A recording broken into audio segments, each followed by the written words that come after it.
Breaking news, Mustafizur Rahman এবার প্রথমবারের মতো খেলতে যাচ্ছেন দ্য 100 টুর্নামেন্ট। বলেন কি?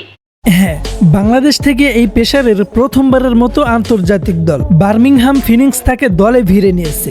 জিততে হয়েছে তাদের প্রায় 1 লাখ ইউরো বা বাংলাদেশি হিসাবে 1,60,00,000 টাকা। সত্যি মুগ্ধকর, তাই না? প্রিয় দর্শক, মুস্তাফিজুর রহমানের মারাত্মক কাটার সব ব্যাটারকে বিপদে ফেলতে পারে। ঠিক বলেছো।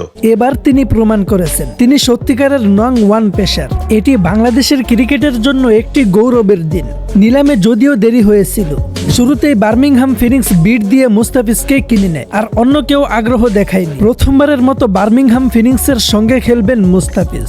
এর আগে রিশাদ হোসেনের নাম নিলামে উঠলেও কেউ কিনে নেয়নি, কিন্তু মুস্তাফিজকে কেউ মিস করেনি। বাংলার ক্রিকেট ভক্তরা অবশ্যই এটার উদযাপন করবে। প্রিয় দর্শক, মুস্তাফিজুর রহমান এখন দল পেয়েছেন। আপনারা কমেন্টে জানাতে পারেন কেমন লাগলো এই খবর। আর নিলামের সময়ে মুস্তাফিজের প্রতিক্রিয়া দেখে মনে হচ্ছিল তাকে প্রথমবার দলে পেতে তার মনও খুব খুশি।